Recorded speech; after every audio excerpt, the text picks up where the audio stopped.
Welcome guys, talk through tarot में आप सभी का स्वागत है। तो फ्रेंड्स, आज की रीडिंग में हम जो टॉपिक कवर करने जा रहे हैं वो आपके पार्टनर की फ्यूचर इंटेंशन को लेकर है कि अगले आने वाले दिनों में आपके पार्टनर का अगला कदम आपके लिए क्या रहेगा, किस तरह की एनर्जी इनकी आपको लेकर रहेगी, और ये पर्सन क्या आपको याद भी करते हैं जिनके लिए आप इतनी रीडिंग्स देखते हो। रात दिन आपको स्ट्रेस रहता है और कई बार आपने इस पर्सन को रीच आउट करने की कोशिश भी की होगी। तो हम इनके असली इरादे जानेंगे जो कि आने वाले दिनों में इनके इंटेंशंस के रूप में पता लगेंगे, और अगर कोई एक्शन निकल कर आता है तो मैं आपको वो भी बताऊंगी। ठीक है, तो चलिए स्टार्ट करते हैं आज का वीडियो। फ्रेंड्स, ये रीडिंग जो है ये कलेक्टिव जनरल टाइमलेस है, कोई भी देख सकता है इसे, मेल फीमेल और सेम जेंडर सेक्स। ठीक है, तो चलिए स्टार्ट करते हैं। मैंने कार्ड्स को शफल करके ऑलरेडी निकाल लिया है और यहाँ पे जो पहला कार्ड आपके पार्टनर की एनर्जी दिखा रहा है वो एक ऐसा कार्ड है कि ये पर्सन आपकी लाइफ में बहुत जल्दी कोई डिसीजन लेना चाहते हैं, कोई भी ऐसा डिसीजन जो इस पर्सन ने काफ़ी समय से रोक के रखा हुआ था। अब वो डिसीजन या फैसला क्या है, या तो ये वापस आना चाहते हैं आपकी लाइफ में, या फिर आपसे ये किसी बात को लेकर कोई क्लैरिटी चाहते हैं।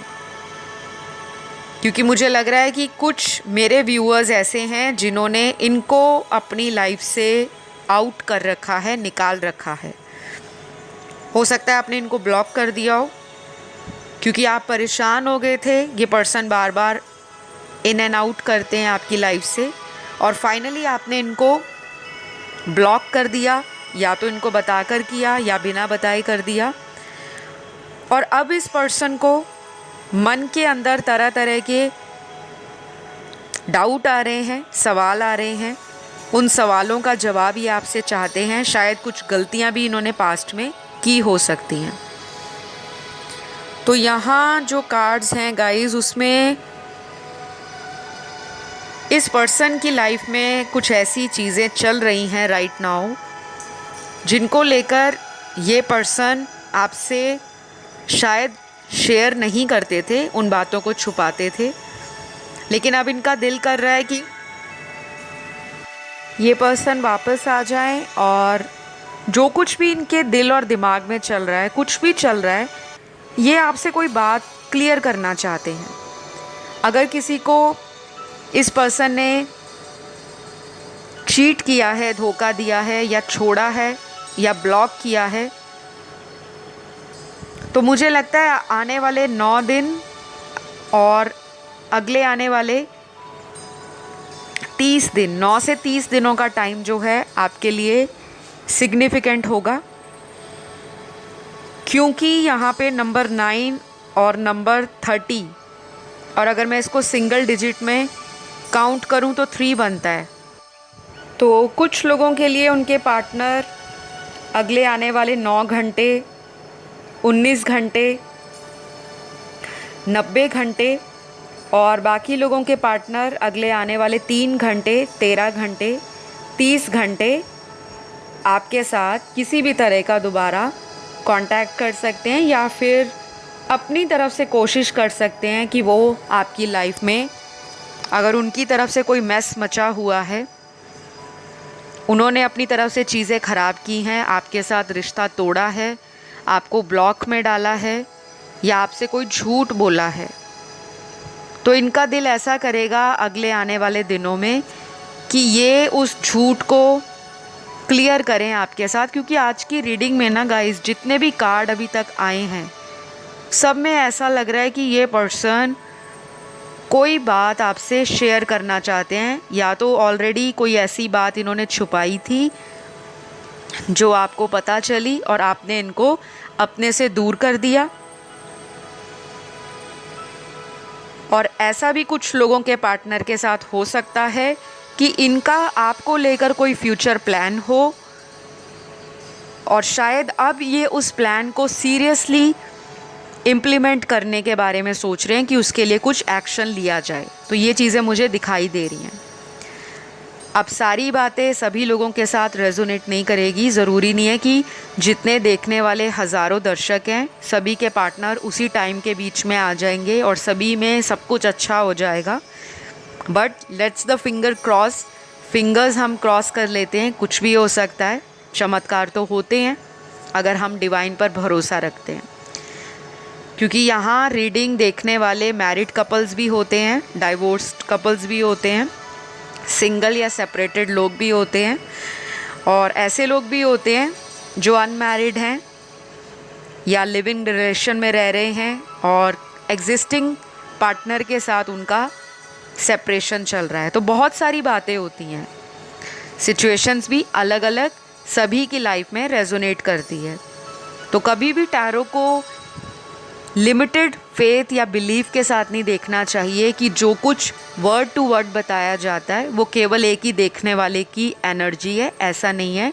उसके लिए आपको हर टैरो रीडर यही कहता है कि आप अपनी पर्सनल पेड कंसल्टेशन को बुक कीजिए, ताकि आपकी लाइफ की प्रॉब्लम, उसका सॉल्यूशन और आपकी एनर्जीज़ आप तक पहुंचाई जा सके। अगर किसी को मुझसे पर्सनल कंसल्टेशन लेना हो तो स्क्रीन पर मेरे कॉन्टैक्ट डिटेल्स फ्लैश हो रहे हैं, आप वहाँ जाके कॉन्टैक्ट कर सकते हो, चाहे टैरो की कंसल्टेशन या फिर एस्ट्रोलॉजी की।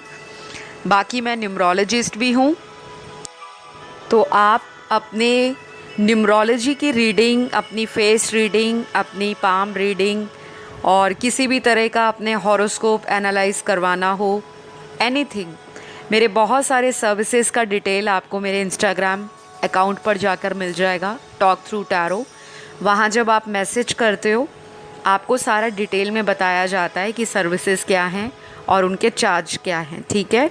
केवल और केवल पेड रीडिंग्स के लिए ही आप कांटेक्ट करें। फ्री रीडिंग्स मैंने ऑलरेडी यूट्यूब पर बहुत सारे वीडियोस बनाए हैं, तो आप एंजॉय कर सकते हो। तो चलिए स्टार्ट करते हैं आपका वीडियो। ऑलरेडी स्टार्ट है वैसे तो, लेकिन बीच बीच में आपको ये छोटी छोटी इन्फॉर्मेशन ज़रूरी लगती है कि शेयर की जाए, क्योंकि बहुत सारे लोग कमेंट सेक्शन में तरह तरह के बाबा, गुरु, देवी माँ, इस तरह के जो फेक लोग हैं कमेंट करते हैं, नंबर दे जाते हैं, टॉक थ्रू टैरो का नाम लिख देते हैं, फ़ोटो लगा देते हैं, और फिर ऐसे लोग आपके पैसों को स्कैम करते हैं, धोखा देते हैं, और फिर बाद में मुझे पर्सनल मैसेजेस आते हैं कि मैम हमारे साथ टॉक थ्रू टैरो चैनल के नाम से धोखाधड़ी हो गई। तो आप लोग किसी से भी कमेंट सेक्शन में कोई मोबाइल नंबर दे, कोई ईमेल आईडी शेयर करे, कोई वेबसाइट दे, कोई व्हाट्सएप नंबर दे, या कोई अपना बैंक अकाउंट का डिटेल डाले, आपको ऐसे लोगों से बचने की ज़रूरत है। क्योंकि मैंने आज तक अपने चैनल पर कोई मोबाइल नंबर, ईमेल आईडी, कोई वेबसाइट, किसी भी तरह का कोई भी डिटेल शेयर नहीं किया। मेरे जितने भी टैरो वीडियोस हैं डे 1 से लेकर आज तक, हमेशा वीडियो के स्क्रीन के अंदर आपको मेरा कॉन्टैक्ट डिटेल दिखाई देता है, या मेरे चैनल का डिस्क्रिप्शन बॉक्स, केवल वहीं पे आपको कॉन्टैक्ट डिटेल मिलेंगे, कभी भी कमेंट सेक्शन में नहीं मिलेंगे। एनीवेज, बहुत लंबा डिटेल रहा। तो हम बात कर रहे थे आपके पार्टनर के सच्चे इरादों की, जो कि अगले आने वाले दिनों में आपको पता लगेगा। क्या ये आपसे कांटेक्ट करते भी हैं या नहीं करते, आपको याद भी करते हैं। तो यहाँ शादी का कार्ड आया है, तो शायद कुछ लोगों के पार्टनर आपसे शादी को लेकर भी कुछ सोच सकते हैं। ऐसा भी हो सकता है कि शादी के कमिटमेंट से ये दौड़ गए हों, भाग गए हों, आपका साथ इन्होंने छोड़ दिया हो, क्योंकि मुझे लगता है इनके घर में इनके फैमिली मेम्बर्स बहुत ज़्यादा आपके पार्टनर को डोमिनेट करते हैं, या फिर उनके थॉट्स आपके पार्टनर के थॉट्स के साथ मैच नहीं करते। दोनों के परिवारों के बीच में फ्यूचर में कोई लड़ाई ना हो, आर्ग्यूमेंट ना हो, झगड़ा ना हो आपको लेकर, ऐसा भी वो सोच रहे हैं। तो ये पर्सन आपसे शादी तो चाहते हैं करना, लेकिन घर का कोई ऐसा सदस्य है जो इस शादी को लेकर मानेगा नहीं। ऐसे इनके विचार हैं, जिस वजह से ये अपने कदमों को पीछे की तरफ खींच लेते हैं। तो अगले कुछ कार्ड्स यहाँ पर आपके रिलेशन में किसी तरह का डिवाइन सिग्नल, इंडिकेशन या साइन मिलने का संकेत दे रहे हैं। अगले आने वाले दिनों में आपको कोई ड्रीम, आपको एंजल नंबर्स, यूनिवर्स की तरफ से कोई साइन ऐसा भी मिल सकता है जो आपको काफ़ी टाइम से दिख रहा हो, सुन रहा हो, इंट्यूटिवली फील हो रहा हो, लेकिन आप उस मैसेज को इग्नोर कर रहे हो। तो ये पर्सन आपको याद करते हैं, लेकिन मुझे लगता है इनके याद करने का जो तरीका है वो बहुत डिफरेंट है। शायद ये आपको तब याद करते हैं जब आप इनकी लाइफ से चले जाते हो, और जब आप इनकी लाइफ में होते हो तब ये आपको उतना वैल्यू नहीं करते या आपकी बातों का इन पे कोई असर नहीं होता होगा।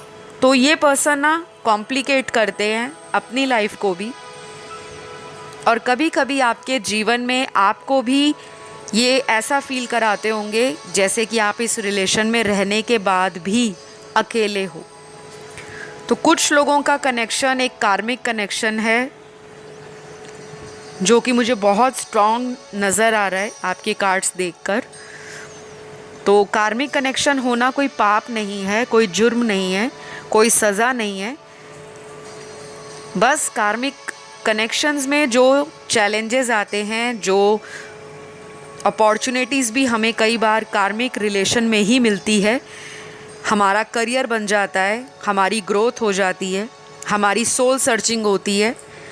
अभी तक हम जिस इल्यूजन की लाइफ को जी रहे होते हैं, कई बार कार्मिक रिलेशनशिप्स में जब हमें पेन मिलता है, सफरिंग्स मिलती हैं, हमारा दिल टूटता है, तो हम अपने आप को बेटर वर्जन में देख पाते हैं।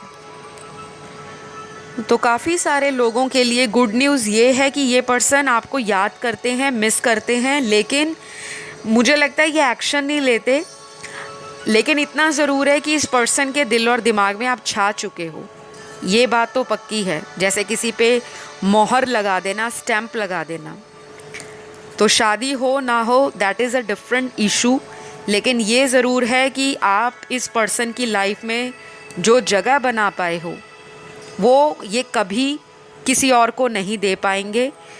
अगर आप लोगों के caste, religion, culture, race, background, countries, ethnicities अलग अलग हैं, तब भी ये अपने आप को आपके साथ कंपैटिबल मानते हैं, और आपका जो बॉन्ड है वो इनको बहुत स्पेशल लगता है। तो कुछ लोगों के लिए मुझे ऐसा लग रहा है कि इनकी लाइफ में ये अपनी मदर की बहुत ज़्यादा सुनते हैं और काफ़ी क्लोज़ हो सकते हैं अपनी मॉम के, और इनको ऐसा भी लगता है कि इनकी माताजी या इनकी मदर आपके रिलेशन के लिए शायद अग्री नहीं करते। हो सकता है इन्होंने अपने घर में आपको लेकर कभी हिंट दिए हों कि मैंने लड़की देख रखी है, या आपके घर में हो सकता है कि आपकी मदर आपके पार्टनर को पसंद ना करते हों, क्योंकि यहाँ पे बहुत स्ट्रॉन्ग मदर कार्ड आया है। काफ़ी क्लोज़ होने के बाद भी ये इंसान आपके लिए फीलिंग रखते हैं। और गाइज़, अगर आप इस पर्सन को थोड़ा टाइम और दे सकते हो तो प्लीज़ दीजिए, क्योंकि मुझे लगता है इस रिश्ते में पोटेंशियल वो देखते हैं कि फ्यूचर आपके साथ बन सकता है। और कुछ कार्ड्स तो क्लियरली बता रहे हैं कि आपका और इनका जो बॉन्ड है वो काफ़ी लोगों ने तोड़वाने की कोशिश की होगी, और ऐसे लोगों को या तो ये पहले समझ नहीं पाते थे कि उनके इरादे आपके रिलेशन के लिए क्या है, क्योंकि कुछ लोग ऐसे होते हैं जो सामने से बहुत मीठे होते हैं, बहुत प्रेज़ करते हैं, बहुत कॉम्प्लीमेंट्स देते हैं, बहुत सपोर्टिव बनते हैं, बड़े हेल्पफुल बनते हैं, लेकिन पीठ के पीछे वही लोग दो प्यार करने वालों के बीच में जहर घोलते हैं, चाहे वो रिश्तेदार हों, दोस्त हों या कोई भी हो। ज़रूरी नहीं है सभी के दोस्त और रिश्तेदार ऐसे होते हैं, लेकिन यहाँ पर कुछ लोगों के रिश्तेदारों के द्वारा आपके प्यार के कनेक्शन के बीच में आग लगाई गई है चीज़ें ख़राब करने के लिए। तो मुझे क्लियरली नज़र आ रहा है कि अगले आने वाले दिनों में ये ऐसे लोगों से किनारा बनाना शुरू कर देंगे, डिस्टेंस बनाना शुरू कर देंगे, क्योंकि ये जो सेपरेशन आप लोगों में आया है, इस पर्सन ने उन लोगों की असली चेहरे जानने शुरू कर दिए हैं। या तो किसी ने इनको बताया होगा कि आपके बीच में किसी थर्ड पर्सन ने गेम खेल दी है, कोई माइंड गेम कर दी, या किसी तरह का ड्रामा क्रिएट किया गया है, लेकिन एक्चुअल रियलिटी तो कुछ और ही है। तो ये अपनी इंट्यूशन को फॉलो करेंगे अगले कुछ दिनों में, और इनका जो असली इरादा है वो ये है कि ये ब्यूटीफुल सा कनेक्शन, चाहे इसमें इन एंड आउट ये होते हैं या आप होते हो, और ये जो रिलेशन है इसमें खट्टी मीठी लड़ाइयाँ भी हैं, एक दूसरे से रूठना मनाना भी है, गुस्सा गिला भी है, और एक दूसरे के लिए स्ट्रॉन्ग फीलिंग्स भी हैं जो ये ख़राब नहीं करना चाहते।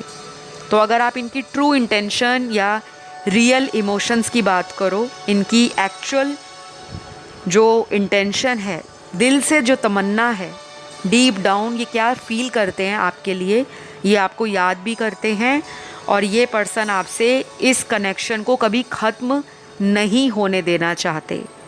अब सुनने में ये चाहे आपको मजाक लगे या आपको लगे कि अगर ख़त्म नहीं चाहते थे रिश्ता तो हमसे दूर क्यों गए, हमें क्यों ब्लॉक किया, हमें छोड़कर किसी और से क्यों शादी कर ली, या हमें छोड़कर किसी और रिलेशन में क्यों चले गए।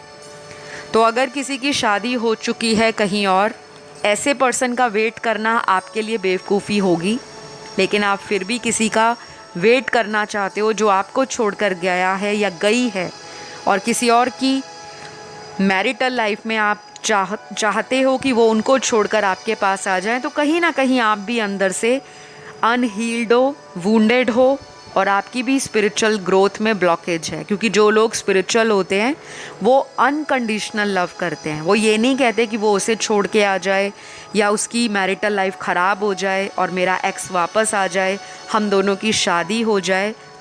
थोड़ा सुनने में आप लोगों को मेरी बातें कड़वी ज़रूर लगेंगी, लेकिन जब आप स्पिरिचुअलिटी से कनेक्ट हो जाओगे, जब आप इस जर्नी पर आ जाओगे, तो प्यार किसी से भी हो सकता है, शादीशुदा इंसान से भी हो सकता है, लेकिन उसकी खुशी अगर तीसरे व्यक्ति में उनको मिलती है तो वो उनको छोड़कर मेरी तरफ आए, मुझसे प्यार करें, तो ये कहीं ना कहीं सेल्फिशनेस हो जाती है गाइस। तो ऐसा अगर आपका इंटेंशन कभी रहता है तो अपने थॉट्स को चेंज करा करें, क्योंकि जब आप सरेंडर की एनर्जी में रहोगे, लेट गो करोगे, चीज़ों को फ्लो की एनर्जी में फील करना शुरू कर देते हो कि जो जैसा हो रहा है वो डिवाइन की मर्ज़ी है, वो मेरे लिए बेस्ट करेंगे। जब आप ऐसा फेथ रखते हो तब आपकी लाइफ में चमत्कार होते हैं, और कई बार वही पर्सन लौटकर वापस आ जाता है, क्योंकि जो मेंट टू बी कनेक्शंस होते हैं, डेस्टाइन्ड रिलेशनशिप्स होते हैं, उनमें कई बार लड़ाई झगड़ा, सेपरेशन, कितने कितने दिन नो कांटेक्ट, कई बार तो शादियां भी उनकी अलग अलग पार्टनर से हो जाती है, लेकिन वो फिर भी उस प्यार को, उस बॉन्ड को और उस अटैचमेंट को सालों साल भुला नहीं पाते, और एट द एंड उनका रीयूनियन हो ही जाता है। तो ये भी आपसे रीबर्थ देखते हैं इस रिलेशन में कि हमारे कनेक्शन का भगवान ही कुछ करेंगे, और काफ़ी प्रे करते हुए नज़र आ रहे हैं कि इस रिलेशन में अगर किसी की एविल आई है, कोई बुरी नज़र लगी है, तो ये जो पर्सन बहुत ज़्यादा मटेरियल डिज़ायर रखते थे, या आपको लगता था कि ये तो हमेशा लाइट रहते हैं, हमेशा कैजुअल रहते हैं, मैं सीरियस बात करती हूँ या करता हूँ तो सामने वाला मेरे इमोशंस को समझ नहीं पाता और मजाक में, मस्ती में ले जाता है, तो कहीं ना कहीं वो इमेच्योर एनर्जी इनकी लाइफ से जा रही है। और अगले आने वाले दिनों में आप डेफिनेटली एक इनका डिफरेंट एटीट्यूड, एक पॉजिटिव एनर्जी अपने रिलेशन के लिए फील करोगे। और बहुत सारे लोगों को ये जानकर भी खुशी होगी कि ये जब वापस आएंगे तो ये आपको क्लियरली बताएंगे कि कैसे सेपरेशन में इन्होंने आपके बिना अपने दिन निकाले, अपनी रातें काटी, क्योंकि सेपरेशन इनको भी खाए जा रहा है और इनको भी आपकी याद आती है। ये चाहे बताएं ना बताएं, लेकिन आप नोटिस करोगे कि ये अपना सोशल मीडिया पे स्टोरीज़ अलग अलग टाइप की रोज़ लगाते हैं। कभी सैड लगाते हैं, कभी डिप्रेसिव कोट्स लगाते हैं, कभी ऐसी वहाँ पे वीडियो डालते होंगे जिससे ये आपको रिमाइंड करा सके कि ये आज भी आपको याद करते हैं, आज भी इनको आप ही की तलाश है। तो आज की रीडिंग में काफ़ी लोग कार्मिक रिलेशन में हैं और काफ़ी सारे लोग आज की रीडिंग में सोलमेट से भी डील कर रहे हैं, और बहुत कम लोग आज की रीडिंग में किसी ट्विन फ्लेम रिलेशन में हैं। और आपको ऑलरेडी पता होगा कि ट्विन फ्लेम रिलेशन बहुत रेयर होते हैं, लेकिन आज की रीडिंग में कोई तो ट्विन फ्लेम है जो अपनी रीडिंग को सुन रहा है या सुन रही है। तो गाइज़, अगर मैं राशियों की बात करूं आपके पार्टनर की, यहाँ जो निकल कर आई हैं, सबसे पहली कैप्रिकॉर्न निकल कर आई है, मकर राशि। दूसरी राशि वर्गो आई है, कन्या। तीसरी जेमिनी है, मिथुन। चौथा साइन लिब्रा का बहुत स्ट्रॉन्ग है, तुला राशि का। पांचवी राशि टॉरस आई है, वृषभ राशि। छठवीं राशि यहाँ पर एक्वेरियस है, कुंभ राशि। और सातवीं राशि यहाँ जो आई है वो सैजिटेरियस है, धनु राशि। तो ये राशियाँ आज की रीडिंग का काफ़ी ज़्यादा पॉजिटिव एनर्जी को कैरी कर रही हैं, और इन राशि वाले लोगों के पार्टनर में थोड़ा जल्दी ट्रांसफॉर्मेशन आएगा as compared to other zodiac sign. But आपने निराश नहीं होना, क्योंकि हमारे बर्थ चार्ट में कोई ना कोई राशि हमारे 12 घरों में कहीं ना कहीं प्लेस्ड होती है। तो आई होप ये रीडिंग आपको पसंद आई हो। छोटी सी रीडिंग थी, और अगर आपको अच्छी लगी, आपसे रेजोनेट करी, तो ज़रूर लाइक शेयर सब्सक्राइब करिएगा। मैं आपको नेक्स्ट वीडियो में मिलती हूँ guys. Love you all, bye bye.